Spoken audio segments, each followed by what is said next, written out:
Hello बच्चों, आज हम चैप्टर 4 स्ट्रक्चर ऑफ एटम उसके जो क्वेश्चंस चैप्टर के अंदर दिए हुए हैं अंडर डिफरेंट सेक्शंस उनको समझेंगे। चैप्टर पर मैंने वीडियोस बनाकर चार वीडियोस बनाई थी, उसमें पूरा चैप्टर आपको समझा दिया है। तो अगर वो वीडियोस आपने अभी नहीं देखे तो पहले आप उन्हें देख लीजिए, क्योंकि जब तक आपको कॉन्सेप्ट नहीं समझ आएंगे तो आप इन क्वेश्चंस के आंसर को भी समझ नहीं पाएंगे। तो शॉर्टकट मत करिए, कॉन्सेप्ट को समझिए अच्छे से। कोई कॉन्सेप्ट समझ नहीं आता तो मेरे कमेंट बॉक्स में लिखिए, मैं आपको समझाऊंगा। तो फिर इन क्वेश्चन को समझिए। तो हम आते हैं सेक्शन 4.1, उसके अंदर जो क्वेश्चन नंबर 1 है। तो क्वेश्चन नंबर 1 क्या है? Water canal rays. हाँ, ये देखिए ना, क्वेश्चन नंबर 1 है under section 4.1 water canal rays. तो बेसिकली कैनाल रेस जो होती हैं वो पार्टिकल्स होती हैं, पॉजिटिवली चार्ज्ड पार्टिकल्स। वो कैसे प्रोड्यूस होते हैं? अगर मान लीजिए ट्यूब में हमें गैस भर दें, मान लीजिए जिसमें हीलियम गैस है, और यहाँ पे हम उसको जोड़ दें हाई वोल्टेज से, बिजली जो उसमें हमने पास करनी है बड़ी हाई वोल्टेज पे होनी चाहिए, और गैस का प्रेशर लो होना चाहिए। गैस का प्रेशर लो और करंट का वोल्टेज बहुत हाई। तो उसमें जो है कुछ पार्टिकल्स जो हैं एक साइड से दूसरी साइड ट्रेवल करेंगे। ये आपको डिटेल में अगली क्लासेस में पढ़ना पड़ेगा, अभी आप पे ज़्यादा ध्यान ना दीजिए। सिंपली याद करिए, canal rays are positively charge particles. इतना आंसर भी लिखेंगे तो ठीक है, आप यहाँ तक आंसर लिख देंगे आप। तो कैनाल रेज बेसिकली क्या होते हैं? पॉजिटिवली चार्ज पार्टिकल्स, सब एटॉमिक पार्टिकल्स हैं जिनके ऊपर पॉजिटिव चार्ज होगा।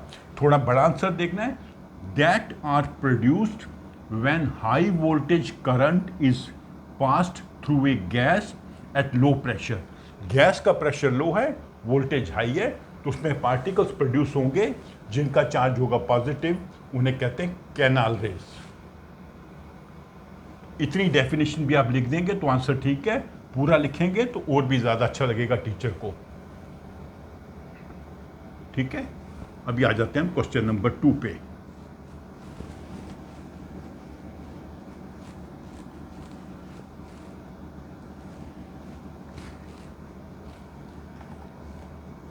क्वेश्चन नंबर 2 क्या है? An atom contains 1 electron and 1 proton, will it carry any charge? तो ये मैं आपको समझा चुका हूं पहले ही वीडियोस में कि प्रोटॉन पर पॉजिटिव चार्ज होता है और इलेक्ट्रॉन पर होता है नेगेटिव, लेकिन इनका क्वांटिटी बराबर होती है, इनका मैग्नीट्यूड बराबर होता है। जितना पॉजिटिव है उतना नेगेटिव है, तो जब दोनों इकट्ठे हो गए तो चार्ज हो जाएगा न्यूट्रल, मतलब उसमें कोई चार्ज नहीं होगा। Atom will be neutral. ये हाइड्रोजन है, बेसिकली हाइड्रोजन क्वेश्चन में लिखा नहीं है, पर हाइड्रोजन में एक प्रोटॉन होता है, एक इलेक्ट्रॉन होता है, और दोनों इकट्ठे होते हैं, प्लस और माइनस एक दूसरे को कैंसिल कर देते हैं, तो एटम होता है न्यूट्रल। Atom is neutral. ठीक है, तो ये होगा सेकंड क्वेश्चन। हर एटम न्यूट्रल होता है, क्योंकि हर एटम में जितने इलेक्ट्रॉन होते हैं उतने प्रोटॉन होते हैं, दोनों का चार्ज बराबर होता है, वो एक दूसरे को कैंसिल कर देते हैं। जैसे 2 प्लस में हम 2 माइनस ऐड करें 0, प्लस 4 में -4 ऐड करें 0, प्लस 100 में -100 ऐड करें 0। ऐसे ही है ये भी, जितना चार्ज पॉजिटिव है उतना ही नेगेटिव है। तो ये हो गया आपका 4.1 की एक्सरसाइज। अब आ जाते हैं नेक्स्ट सेक्शन पर।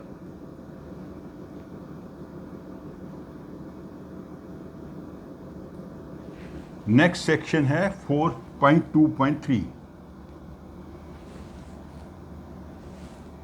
4.2.3 इसके अंदर जो पहला क्वेश्चन है, on the basis of Thomson's model an atom explain how the atom is neutral as a whole.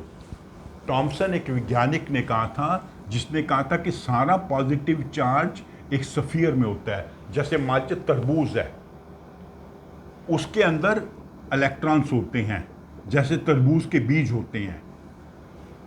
तो जितना चार्ज इस मैटर का है पॉजिटिव, उतना ही चार्ज इन इलेक्ट्रॉन्स का होगा नेगेटिव, बराबर होगा।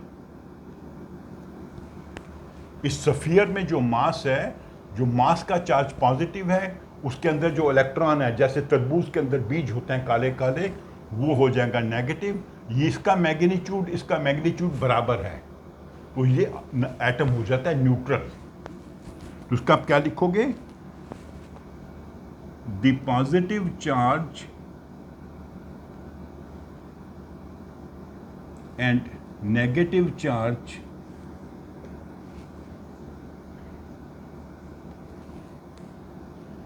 Are equal in magnitude. Magnitude होता है मतलब उसकी क्वांटिटी कितनी है, MAGNITUDE,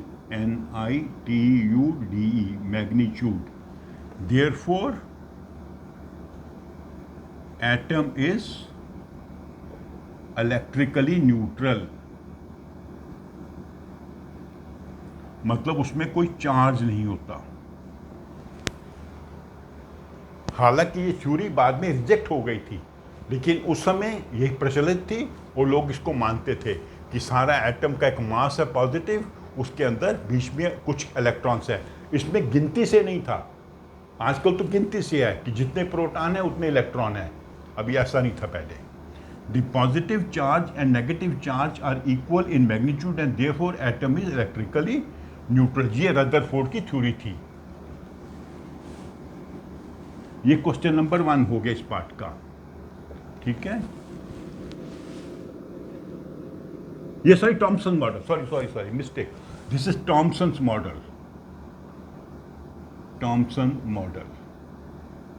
रदरफोर्ड का तो अलग है, ठीक है। रदरफोर्ड मॉडल में ये ऐसे पॉजिटिव चार्ज है, उसके अंदर इलेक्ट्रॉन्स हैं।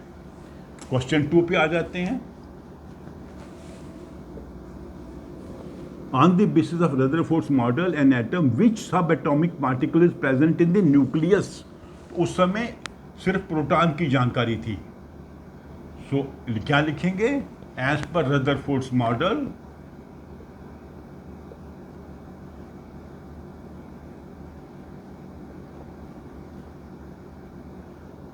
protons were present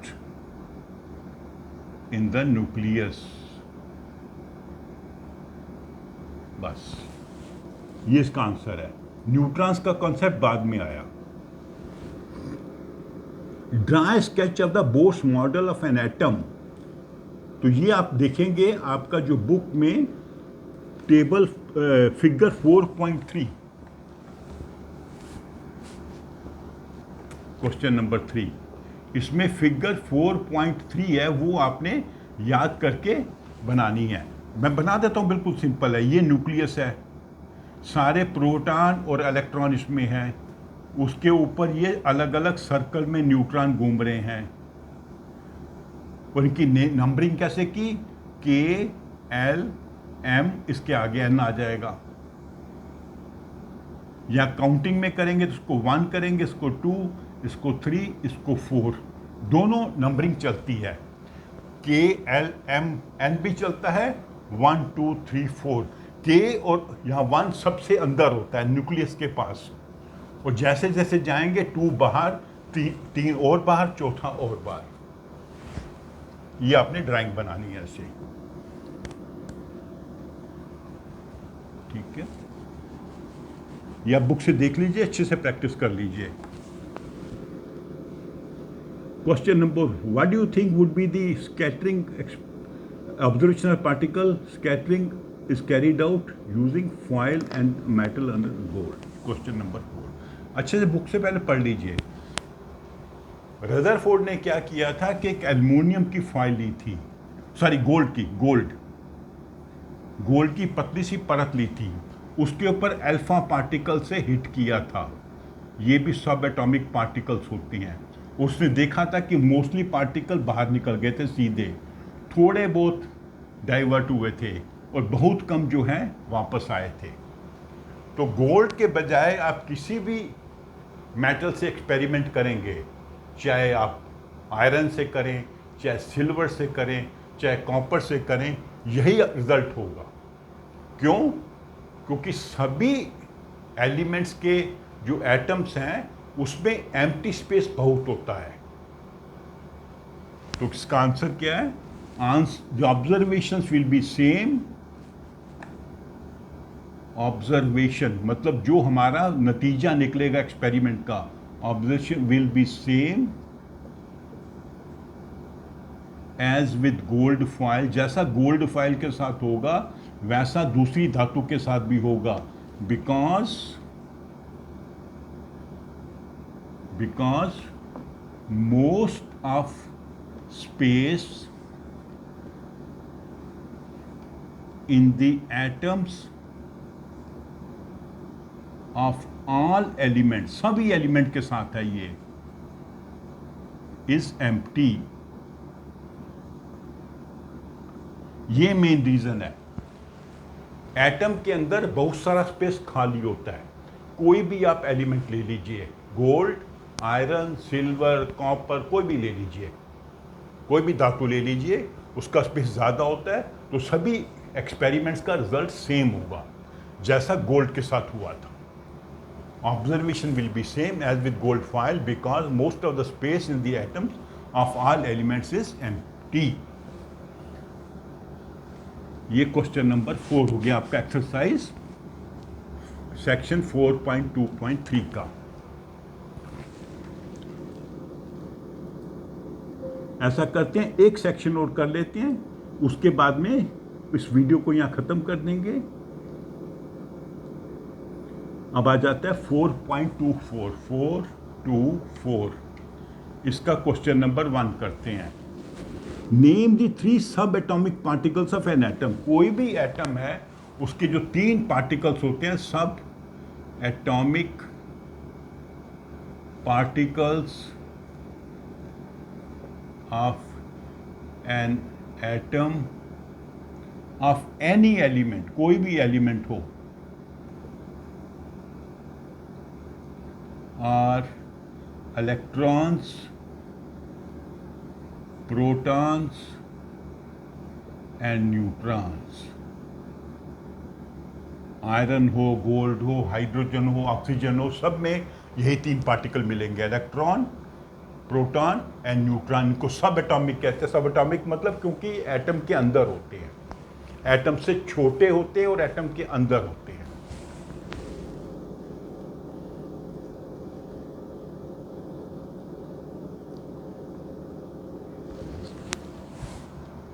इसका क्वेश्चन नंबर 2 भी समझ लेते हैं। बुक से पढ़िए आप please. Helium atom has an atomic mass of 4 unit and 2 protons in its nucleus. Number of protons है 2. तो how many neutrons are there?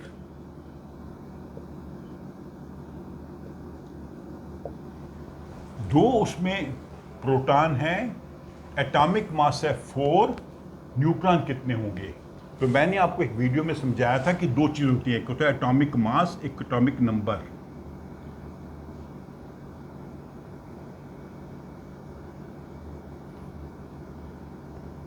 दोनों लगभग सेम है, एग्जैक्ट नहीं है। एटॉमिक नंबर जो होता है वो एक होल नंबर होता है जिसमें प्रोटॉन प्लस न्यूट्रॉन की टोटल संख्या होती है, और ये लगभग इसके बराबर होता है। इसको हम यूनिट्स में दर्शाते हैं। इसके लिए कोई यूनिट नहीं है, इसका एटॉमिक नंबर हो जाएगा 4, क्योंकि इसके 4 हैं, 2 न्यूट्रॉन हैं और 2 इलेक्ट्रॉन हैं। कैसे निकाला? 4 - 2 = 2। इसका टोटल मास है 4, 2 प्रोटॉन है तो मतलब 2 न्यूट्रॉन होंगे। ये टोटल मास है, मतलब टोटल नंबर हो गया इसका, क्योंकि दोनों लगभग सेम होते हैं। तो 2 प्रोटॉन है तो 2 न्यूट्रॉन होंगे, तो इसका आंसर होगा 2। 2 + 2 = 4। जब यूनिट्स में देंगे इसमें थोड़ा सा एक्चुअली एग्जैक्ट नंबर पे जाएंगे तो उसमें कुछ फ्रैक्शनल एलिमेंट भी होगा, लेकिन एटॉमिक नंबर जो होता है होल नंबर होता है, वो दोनों लगभग सेम होते हैं। इससे आप कैलकुलेट कर सकते हो किसके प्रोटॉन न्यूट्रॉन कितने हैं। अगर न्यूट्रॉन बताए होंगे तो आप प्रोटॉन कैलकुलेट कर सकते हो। ठीक है, ये बताया हुआ है, ये बताया तो ये ढूंढ सकती हैं आप, ये बताया है, ये बताया तो आप ये ढूंढ सकते हो। 3 नंबर है, 3 में से 2 पता है, तीसरा ढूंढ सकते हो।